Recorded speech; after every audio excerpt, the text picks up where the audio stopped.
Hey guys, today I wanted to get into some of the things that I struggle with personally with my own health. I wanted you guys to get to know me a little bit better, and of course this week at Bliss we're talking about vulnerability, so I tried to wear like minimal makeup and really open up about some of the things that I personally struggle with on my health journey. The purpose behind this was I wanted people who maybe struggle with similar things or have similar conditions to not feel so alone, like that there is someone out there who's striving to live a healthy lifestyle that also struggles maybe with some of the things that you do. Today I'm going to get into 4 things that I personally struggle with, both mental and physical, health-wise. I hope you guys like it.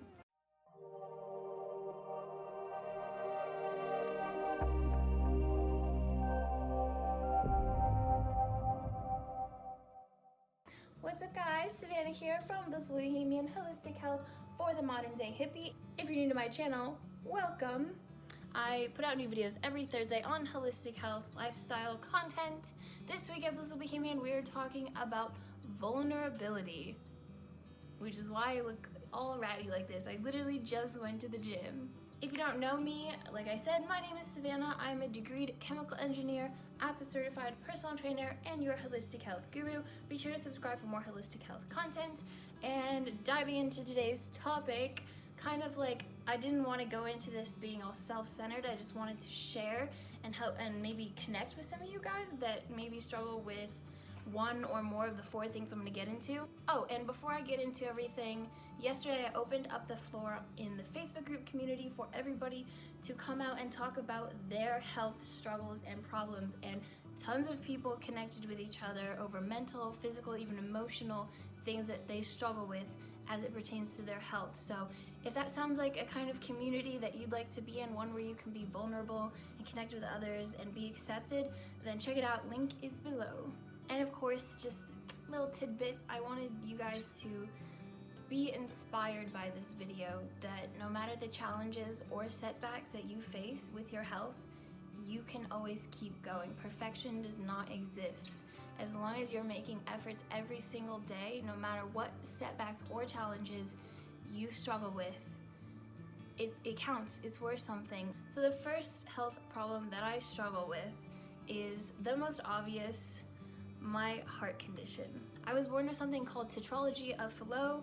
Looks like that. Basically, it's just missing parts, extra parts, parts too big, parts too small, and whole. Tetra, of course, meaning 4, so it's 4 main defects that all come together, and it is fairly common as far as congenital heart defects go. I think like 1 in 100,000. I'm gonna have to check that.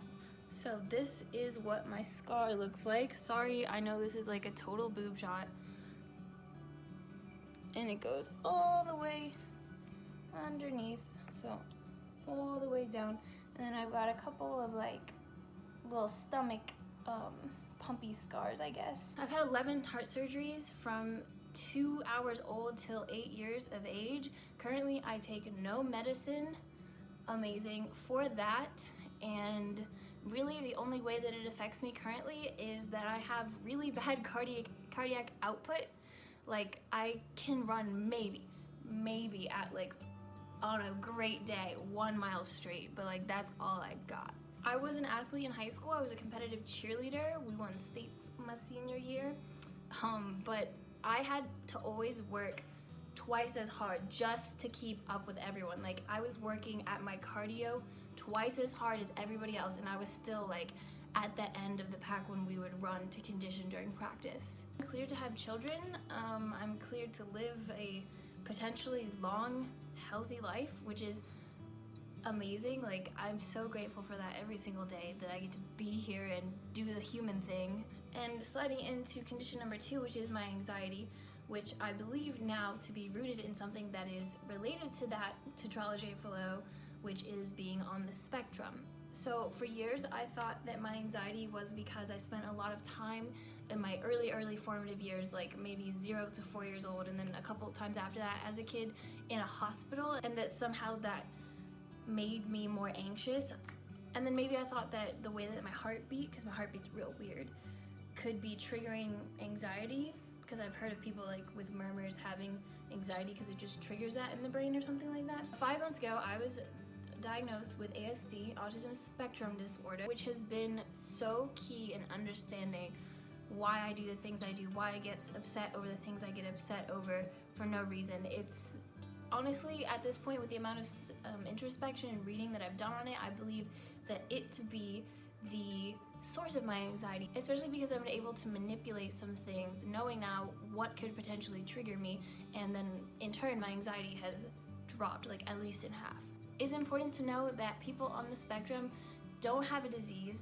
It's not really a disorder, even though it is medically called a disorder.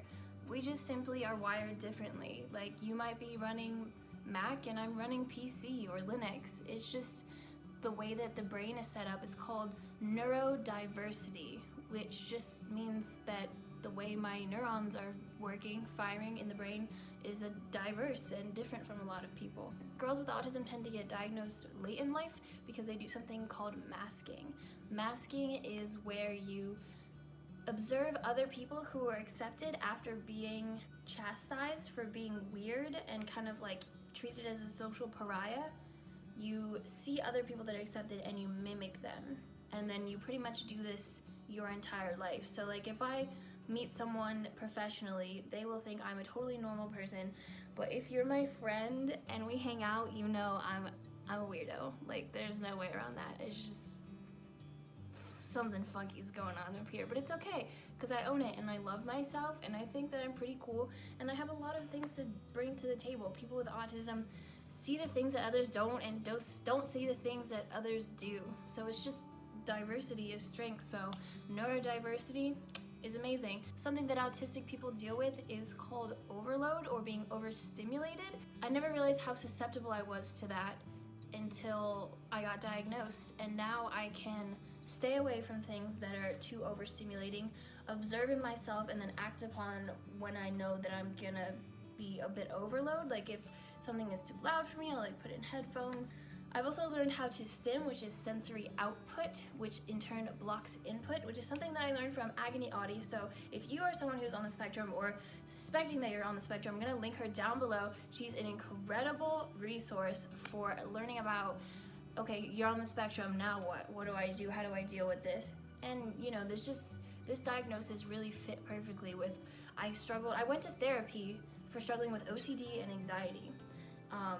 The obsessiveness is something that people on the spectrum deal with, like routines and like environment has to be always a specific way, and then the anxiety was coming from being overstimulated and not knowing that it was the overstimulation that was giving me that anxiety. So if you think you're on the spectrum, go check her out. Love her, she's amazing, great content. The third health problem that I struggle with is EBV, or Epstein-Barr virus, also known as mononucleosis, the kissing disease. I have been sick for about a year now. It's May 2019. I went to my first and only festival. It was a lot. I did not like it. I'm not a festival person. A lot of overstimulation, I guess. But I went to my only festival and I got mono about a year ago.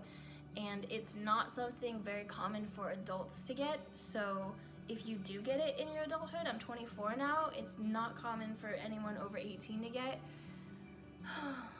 It has been a struggle, let me tell you. So because it's uncommon to get as an adult, none of my doctors could figure out what the heck it was for like 4 months, until actually my roommate, Jalen, amazing, love you if you're watching this, was like, you know, this kind of looks like mono. I had it when I was 18 and I was like, there's no way I have mono, that's for like teenagers. So lo and behold, I went in and I was like, I have mono, and they're like, no you don't, adults don't get mono. And I was like, test my freaking blood. Came back positive, and I was like, EBV/mono is the cousin of herpes and herpes simplex virus and chickenpox. So it's something that you are only supposed to get once, but I've noticed that I've had flare-ups over the past year.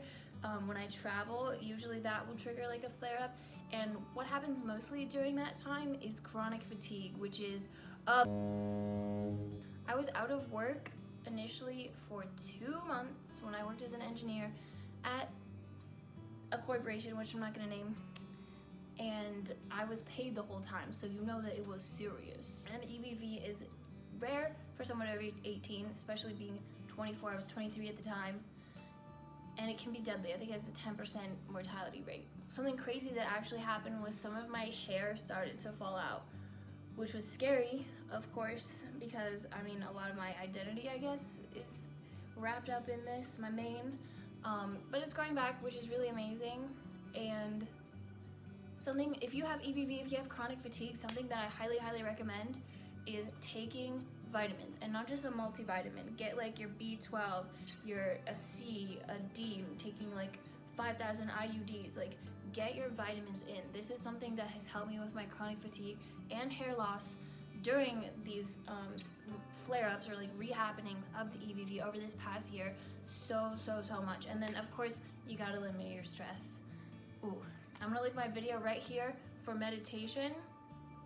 This is the #1 way that I limit my stress, so go check that out and download Simple Habits. It's a free meditation app. I use it all the time, love it so much. And finally, the 4th health problem that I struggle with is migraines.